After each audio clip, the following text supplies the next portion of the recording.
जय सिया राम। बाबा नीम करोली जी महाराज की जितनी भी लीलाएं हैं, जितने भी प्रसंग हैं, वो सब भक्तों के लिए एक संदेश है। आप कोई भी लीला बाबा की देख लीजिए, प्रत्येक लीला में कुछ ना कुछ संदेश छिपा होता है। दरअसल हम लोग जो भक्ति करते हैं, वैसे तो दान पुण्य का काफ़ी महत्व है, लेकिन साथ में दान पुण्य का महत्व तब बढ़ता है, उसकी सार्थकता तब सिद्ध होती है जब उसमें हमारे भाव भी जुड़े हों। अहंकार मिश्रित हमने किया, हम हैं कि इतना कुछ कर रहे हैं, ये जब भाव होता है तो बाबा के प्रसंगों को आप सुनेंगे तो इससे स्पष्ट होगा कि इस प्रकार के दान का उतना महत्व नहीं होता। अगर इसको आध्यात्मिक दृष्टिकोण से देखें तो भावनाएं बहुत आवश्यक हैं, बहुत ज़रूरी है। किस भाव से चीज़ें अर्पित की जा रही हैं ईश्वर को। बाबा जब प्रयागराज में रहते थे तब के इलाहाबाद, तो गंगा जी के किनारे जो लेटे हुए हनुमान जी का मंदिर है, वहाँ भी बैठते थे बाबा। और भक्तों को पता होता था कि अगर बाबा शहर में नहीं है तो वहाँ अवश्य मिल जाएंगे, या तो गंगा जी के किनारे टहलते हुए मिल जाएंगे या फिर मंदिर में बैठे हुए मिल जाएंगे। तो कुछ भक्त उनको ढूंढते हुए बाबा को वहाँ पहुँचे। बाबा वहीं बैठे हुए थे। अभी भक्त वहाँ पहुँचे ही थे, बातचीत शुरू ही हुई थी कि बाबा अचानक खड़े हो गए और कहा कि चलो चलो अब यहाँ से हम चलते हैं।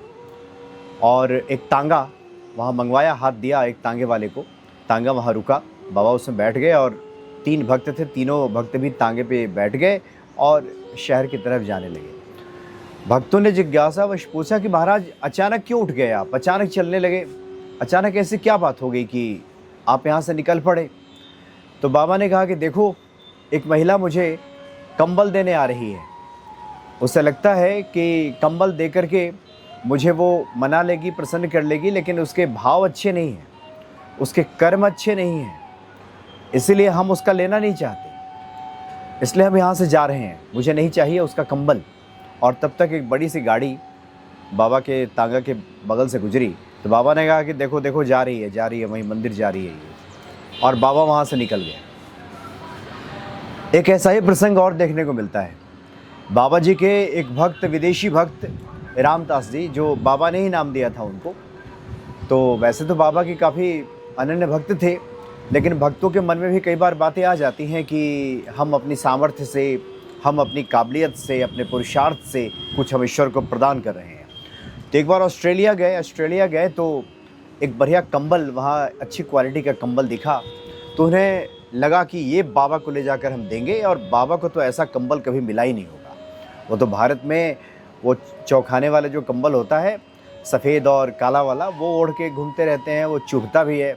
बाबा को ऐसा कंबल नहीं मिला होगा, मैं जा कर के दे रहा हूँ। ऑस्ट्रेलिया में उनके मन में इस तरह के भाव आए और बहुत महंगा कंबल उन्होंने ख़रीदा, और इसी भाव के साथ आकर के वहाँ भारत में आए। तो बाबा से जब कैंची के आश्रम में मिले तो बाबा एक तख्त पे बैठे हुए थे, बहुत से भक्त वहाँ पे बैठे हुए थे नीचे, और सब लोग बाबा के मुखारविंद की तरफ देखते रहते थे कि बाबा के मुख से क्या बातें निकलें। और जो लोग वहाँ बैठते थे, बैठने भी आनंद आता था, बैठे नहीं कि एक तरह से आध्यात्मिक वातावरण वहाँ बन जाता था, महसूस होता था, एक परम शांति का अनुभव होता था। तो बाबा वहीं तख्त पे बैठे थे, और ये जो रामदास जी हैं, विदेशी कंबल लेकर के, ऑस्ट्रेलियाई कंबल लेकर के बाबा के पास पहुंचा, और बहुत मतलब एक तरह से भीतर का भाव, गुरूर का भाव एक तरह से था कि बाबा ये कंबल मैं लाया हूं आपके लिए, बहुत बढ़िया ये कंबल है, अच्छी क्वालिटी का है ये। ऐसा कह करके उन्होंने रख दिया तख्त पे। बाबा ने देखा तक नहीं उस तरफ। बहुत देर तक वहाँ सब बातें होती रहीं, और रामदास जी को लग रहा था कि बाबा अपना वाला जो पुराना कंबल जो ओढ़ के बैठे हैं, इसको उतार के हटा देंगे, दे देंगे कि ठीक है ले जाओ, और ये नया कंबल ओढ़ लेंगे और उसके बाद प्रसन्न हो जाएंगे बाबा। इसी आस में वहाँ बैठे हुए थे, लेकिन बाबा तो उस कंबल की तरफ ध्यान ही नहीं दे रहे थे। काफ़ी देर तक ये लीला चलती रही, भक्तों से बातचीत करते रहे। तब तक एक बहुत ही पहाड़ी क्षेत्र की एक गरीब महिला वहाँ पर पहुँची थी, और कपड़े भी उसके उस प्रकार के ऐसे नहीं थे, देखने से ही लग रहा था कि बहुत ही दीनहीन अवस्था में वो महिला है।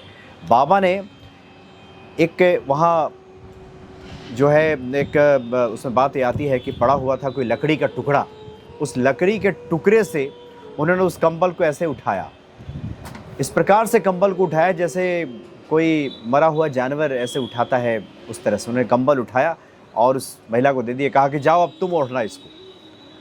वो महिला बहुत प्रसन्न हुई और रामदास जी चूँकि बाबा के तो भक्त थे, बाबा के सानिध्य में रहते थे और बाबा के इस लीला को समझ गए कि बाबा इस कंबल को स्वीकार नहीं कर रहे हैं, क्योंकि इसमें भक्त का भाव नहीं जुड़ा है। भक्त का भाव ये है कि बाबा को ऐसा कंबल कौन दे सकता है, हम हैं जो बाबा को ऐसा दे रहे हैं, ये भाव जुड़ा है। तो रामदास जी भी समझ गए कि बाबा इसको स्वीकार नहीं करना चाह रहे हैं। तो रामदास जी के भी मुख से निकला कि बिल्कुल सही किया आपने बाबा, यानी उस महिला को जब दे दिया गया तो रामदास जी के भी मुख से निकला कि बिल्कुल सही किया आपने बाबा। चूँकि वही पहुँचे हुए भक्त थे, इसलिए बातें उनकी बुद्धि में जल्दी समा गई, जल्दी आ गई। तो इसलिए दान पुण्य भंडारा जो हम लोग कराते हैं उसका तो महत्व है ही, लेकिन उसमें अगर ये श्रद्धा भाव हो, ईश्वर का दिया हुआ ईश्वर को हम समर्पित कर रहे हैं, ये भाव है, अपना कुछ ऐसा कुछ नहीं है, तो फिर वो जो पूजा है, वो जो दान है, ईश्वर उसको सहर्ष स्वीकार करते हैं। और नहीं तो फिर स्थिति ये हो जाती है कि वामन भगवान की जो कथा आती है कि 3 डेग में उन्होंने पूरी सृष्टि को नाप दिया और दान पूरा नहीं हुआ, तो ये स्थिति हो जाती है। तो अहंकार रहित पूजा, अहंकार रहित दान जब भक्त करते हैं तो निश्चित तौर पे बाबा नीम करोली जी महाराज उसको स्वीकार कर लेते हैं। एक और बहुत महत्वपूर्ण बात यह है कि जिसकी जैसी सामर्थ्य होती है, सामर्थ्य के अनुसार जिसका जैसा सामर्थ्य, उस भाव से बाबा को अर्पित कर दे। अब किसी की माली हालत बिल्कुल ख़राब है, उसके पास ऐसा कुछ नहीं है, बहुत इस प्रकार के प्रसंग आते हैं कि कुछ लोग 2 फल लेकर के जाते थे, कोई 1-2 फल मिल गया, संतरा मिल गया, छुपा के ले जाते थे कि बाबा को देंगे। और बहुत से ऐसे भक्त आते थे कि भर भर टोकरी लाते थे, और जो कम लेकर के जाते थे उनके मन में संकोच रहता था कि अब कैसे दे दें, हम इतने धनी धनी लोग आ रहे हैं, इतना कुछ लेकर के आ रहे हैं और मेरा ये कितना, इस अकिंचन ये क्या दे सकता है, ये भाव रहता था लोगों का। तो ऐसे लोगों से बाबा स्वयं मांग लेते थे कि क्या छुपा के रखा है, चल लाओ, मुझे दे दो। तो भाव बहुत प्रधान है, वस्तु से ज़्यादा, वस्तु की मात्रा से ज़्यादा भाव की प्रधानता है।